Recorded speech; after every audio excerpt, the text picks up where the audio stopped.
رمضان بھی اسی سلسلے کی ایک کڑی ہے کہ پورا سال کھاتے رہتے ہو، تمہاری بریکیں فیل. اللہ کہتے ہیں اپنی پیٹ کی ہر خواہش پوری کرو گے تو اس سے تمہارے اندر مزید خواہشات کے انڈے بچے جنم لیں گے. انسان کو سب سے زیادہ محبوب چیز بھوک کے وقت کھانا ہوتا ہے اور پیاس کے وقت پینا. اگر اللہ ہر خواہش چھڑواتے تو یہ حکم مشکل ہو جاتا. اللہ نے حکم دیا کہ خواہشات پہ کنٹرول کرنا سیکھو گے، خواہشات کا دائرہ محدود کرو گے تو تمہارے دلوں میں سکون پیدا ہوگا. جن لوگوں کی ہر خواہش پوری ہوتی ہے نا، ان میں خواہش کبھی پوری نہ ہو تو برداشت کی قوت رہتی نہیں ہے. اس سے وہ اسٹریس میں، ڈپریشن میں جاتے ہیں. اللہ نے انسان کو ایسا بنایا ہے کہ جو قوت اس کی استعمال ہوتی ہے نا، وہ قوت بڑھتی ہے. یہ اللہ کی عادت ہے. اگر آپ کی بچپن سے ہر خواہش پوری ہو رہی ہے تو برداشت کی قوت استعمال ہو رہی ہے بھائی؟ بولو نہیں تو برداشت کیا ہو جائے گی؟ ختم. اگر بچپن میں ہر خواہش پوری نہیں ہوتی، کچھ پوری ہو رہی ہیں، کچھ، اگر کوئی بھی خواہش پوری نہیں ہو تو پھر نفس بغاوت کرتا ہے. سمجھ رہے ہیں نا؟ پھر بھی خطرناک ہے. پھر انسان معاشرے سے باغی ہو جاتا ہے، وہ بھی خطرناک. تو نہ تمام خواہشات پوری کرنی ہے اور نہ تمام خواہشات کو قربان کرنا ہے. کچھ خواہشات پوری کرنی ہے، کچھ پہ کیا کرنا ہے؟ بریک لگانا ہے. اب کون سی پوری کرنی ہے، کن خواہشات پہ بریک لگانا ہے، یہ فیصلہ ہم نے خود نہیں کرنا. یہ چارٹ جو ہے نا، اللہ نے ہمیں پہلے سے بنا کے دیا ہوا ہے. یہ اسلام کے پاس آپشن ہے. اسلام کے علاوہ کسی اور کے پاس یہ پیکیج نہیں ہے. وہ ہمیں اللہ نے پہلے سے ایک پیپر پہ لکھ کے دے دیا ہے، یہ پوری کر لو، یہ والی چھوڑ دو. ساری چھوڑو بھی نہیں، بغاوت پیدا ہوگی.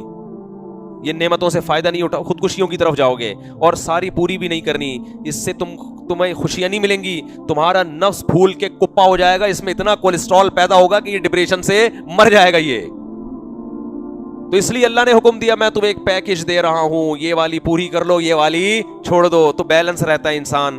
جب آپ اپنی خواہشات کو لگام دیتے ہیں، روکتے ہیں، آپ میں برداشت کی قوت پیدا ہوتی ہے. ہوتے ہوتے ہوتے ہوتے وہ قوت اتنی اسٹرانگ ہو جاتی ہے کہ کسی وقت آپ کی کوئی بڑی خواہش بھی اگر پوری نہ ہو تو آپ پہلے سے اس غم کو برداشت کرنے کے لیے تیار ہوتے ہیں. ورنہ انسان ایسا بن جاتا ہے کہ اس میں برداشت کی صلاحیت ہی ختم ہو جاتی ہے. اور ایک وقت انسان کی زندگی میں برداشت کرتے کرتے ایسا آتا ہے، اتنا پاورفل ہوتا ہے کہ وہ غم پروف بن جاتا ہے. جیسے یعقوب علیہ السلام ساری زندگی غموں میں گزری، مگر ایک حرف بھی اللہ کا زبان سے شکایت کا نہیں آیا. اللہ کے بارے میں ایک حرف بھی نہیں آیا.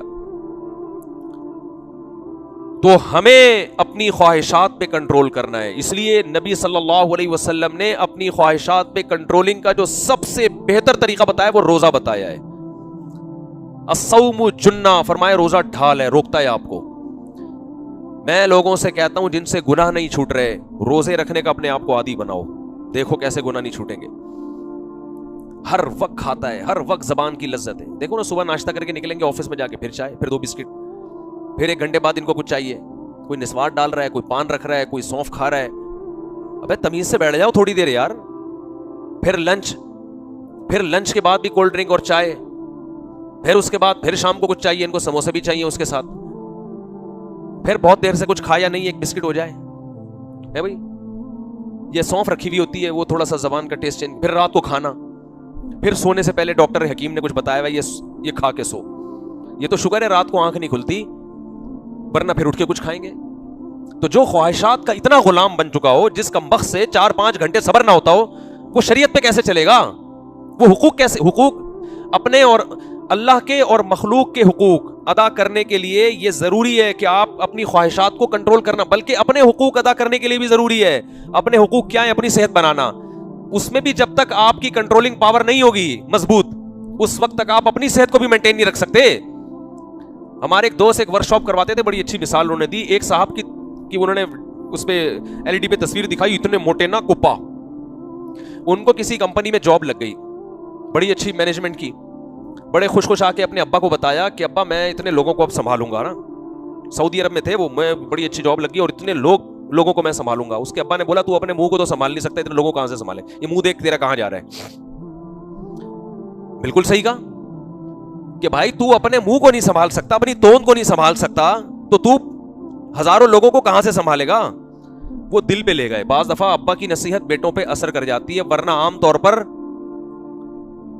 ابا سے زیادہ فضول معذرت کے ساتھ بچوں کے لیے گھر میں کوئی شخصیت ہوتی نہیں ہے. بچوں کا خیال ہوتا ہے یہ کما کے کھلانے کی مشین ہے, اور خان ساما معذرت کے ساتھ ہم نے گھر میں پالا ہوا ہے, ٹھیک ہے نا, جس کا کام ہے ہمیں چیزیں لالا کے دینا, گیس بجلی کا بل دینا. چلتی ولتی آج کل ابا کی مارکیٹ میں بالکل بھی نہیں ہے, جو نئی نسل کی جو رپورٹیں ہمارے سامنے آ رہی. تو لہذا کسی آدمی پر باپ کی نصیحت اثر کر جائے تو میں کہتا ہوں اس کے ہاتھ پہ بیعت ہو جاؤ. بہت نیک آدمی, ابا نے کچھ کہا اور اس کی سمجھ میں آ گیا. دوست سمجھائیں تو سمجھ میں آتا ہے, باپ کی نصیحت آج کل سمجھ میں ہی نہیں آ رہی. حالانکہ سب سے زیادہ تو احسان اس کے ہیں بھائی, تجربہ اس کا ہے. تو کہتے ہیں کہ مجھے میرے باس نے کہا, میرے ابا نے کہا کہ تو اپنا منہ تو سنبھال نہیں سکتا, تو کمپنی کیا سنبھالے گا. یہ دل پہ لے گئے. پھر انہوں نے اپنے اسکیجول دیکھا کہ میں کتنے برگر کھاتا ہوں, کتنے پراٹھے پھوڑتا ہوں, کتنی کولڈ ڈرنک. انہوں نے کہا آج سے میں نے اس منہ پہ کیا کرنا ہے, یہ جو اللہ نے نقشہ دیا ہے نا گول, اور باڈی بھی کیا ہو گئی تھی. انہوں نے مجھے پوری پکچر دکھائی اس بندے کی, اس کو بھی ایسے پرکار کی طرح پورا گول, پتہ ہی نہیں چلا چوڑائی کہاں ہے لمبائی کہاں ہے اس بندے کی. یوں کھڑا کر دو, کھوپڑی اٹھا کے یہاں فٹ کر دو تو بھی ٹھیک ہے, جس طرف سے دیکھو ٹوٹل سے بھی زیادہ, ٹھیک ہے. تو خیر انہوں نے پھر ایکسرسائز شروع کی, کھانے پینے پہ کیا کیا, کنٹرول, پراٹھے مراٹھے چھوڑ دی, کنٹرول کیا کھانے پہ. اور اللہ کی قدرت کے 1 سال کے اندر اندر آدھے سے زیادہ مارکیٹ سے وہ شارٹ ہو گئے. لوگ کہہ رہے باقی کہاں ہیں, لیکن اس کا فائدہ یہ ہوا, ڈاکٹروں نے کہا کہ 10 سال شوگر کو آپ نے آگے دھکیل دیا ہے, آپ کو شوگر ہونے والی تھی, چشمہ اتر گیا, اتنے موٹے چشمے لگے ہوئے تھے, چشمہ اتر گیا, صحت خاندانی ہو گئی. تو اپنے حقوق ادا کرنے کے لیے بھی انسان کو اپنے نفس پہ کنٹرول کرنا پڑتا ہے. تو اللہ کے حقوق اور مخلوق کے حقوق کہاں سے ادا ہوں گے؟ سب سے زیادہ تو اپنا خیر خواہ ہوتا ہے. تو اس لیے اللہ نے ہمیں رمضان دیا کہ بہت کھا لیا, بہت پھوڑ لیا, صبح چائے, پھر وہاں جا کے گٹکا, پھر وہاں جا کے سگریٹ, پھر وہاں جا کے چائے میں ڈبو ڈبو کے کھا رہا ہے, پھر سموسے وہاں سے پھانک لیے, پھر شام کو ایک پھکی لے کے بیٹھا ہوا ہے نا ہضم کرنے کے لیے. رائزک کے مریض میں نے دیکھے ہیں, ہر کھانے سے پہلے رائزک کھا رہے ہیں. تو اب تو یہ دوائیں ایسی ہو گئی ہیں ہمارے کھانے کا جز بن جائیں گی تھوڑے دنوں میں. یہ جو ہے نا, یہ جو ہضمے کی دوائیں ہیں, تھوڑے دنوں میں آپ دیکھیں گے کہ یہ بھینس بھی یہی دینا شروع کر دے گی, مجھے لگ رہا ہے. کھیتوں سے یہی اگنا شروع ہو جائیں گی. اللہ کہیں گے تم نے آلو پیاز ٹماٹر تو چھوڑ دیے, تم زیادہ شوق سے ہاضمے کی دوائیں کھا رہے ہو. تو ہو سکتا ہے یہ اگانا شروع کر دیں لوگ, تو اتنا کھا رہے ہیں. تو اللہ نے حکم دیا کہ جو سب سے لذیذ خواہش ہے, انسان کی باڈی کی 2 ریکوائرمنٹ ہوتی ہیں, ایک زبان کی لذت اور ایک خواہشات, سیکسول ڈیزائرز. یہ 2 ریکوائرمنٹ باڈی کی ایسی ہیں جن کو برداشت کرنا انسان کے لیے بہت مشکل. جب یہ خواہشات پیدا ہوتی ہیں تو اللہ نے رمضان میں دونوں چیزیں چھڑوا دی.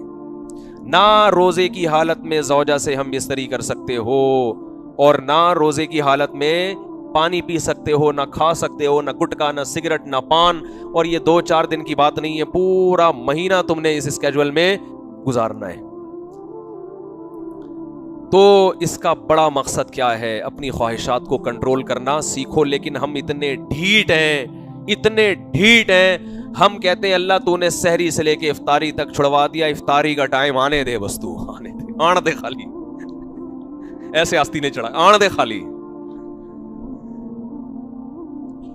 اور جو پورا مہینہ روزہ رکھوایا, چاند نظر آنے دے. عید کے دن میں نے تجربہ کیا ہے, اگر آپ تھوڑا سا بھی زیادہ کھا لو بدہضمی ہو جاتی ہے. کیوں؟ میدا 1 مہینہ بھوکا رہ کے اچانک اتنا برداشت نہیں کرتا. ڈاکٹر بھی کہتے ہیں, تجربہ بھی ہے, یعنی آپ کی خوراک رمضان گزرنے کے بعد آٹومیٹیکلی کم ہو جاتی ہے. وہ الگ بات ہے کہ لوگ اس کو مانتے نہیں ہیں, پھر بھی تھوڑے سے پیٹ خراب کرتے ہیں. اکثر لوگوں کا عید کے دن پیٹ خراب ہوتا ہے. حالانکہ گاڈ نے آپ کو, اللہ نے آپ کو ایک گفٹ دیا کہ اب آپ کا میدا سکڑ گیا ہے, اب تھوڑے میں پیٹ بھر جائے گا. ہم کہتے نہیں, میں نے جو رمضان سے پہلے جتنے کھایا تھا نا, میں اتنا ہی کھاؤں گا. تو ہم ڈھیٹ ہیں بھائی. ہم کیا ہیں؟ اچھا میں بس ختم کروں. تو یہ ہم ڈھیٹ ہیں, یہ ہمارا قصور ہے, یہ رمضان کا قصور نہیں ہے. تو رمضان میں گناہ بھی چھوڑنے ہیں, کیونکہ نبی نے فرمایا جس نے بھوکا پیاسا رکھ کے بھی گناہ نہیں چھوڑے تو اللہ کو اس کے بھوکا پیاسا رہنے کی کوئی ضرورت نہیں ہے. تو اصل تو یہ ہے کہ جب بڑی خواہش کو چھوڑو گے تو چھوٹی موٹی خواہشیں چھوڑنا آسان ہو جائے گا. تو اصل مقصد ہے کہ آپ کی روحانی تربیت ہو اور آپ سے گناہ چھوٹ جائے. آپ یہ سوچو کہ جو رزق حلال تھا وہ حرام ہو گیا, تو جو پورے سال حرام تھا وہ تو اور زیادہ حرام. بد نظری پورے سال حرام, رشوت لینا پورے سال حرام, نماز چھوڑنا پورے سال حرام, داڑھی کاٹنا پورے سال حرام, اور زنا کرنا پورے سال حرام. تو جو حرام ہمیشہ سے ہے وہ تو اور زیادہ برا ہے کہ نہیں ہے. لیکن فلم دیکھ رہے ہیں ہم روزہ گزارنے کے لیے. میں نے ایسے لوگ بھی دیکھے کہ روزہ نہیں گزر رہا تو فلم دیکھ رہے ہیں بیٹھ کے. تو یہ کیا ہوا بھائی؟ اللہ تعالیٰ سے دعا ہے کہ رمضان کو اللہ ہمارے حق میں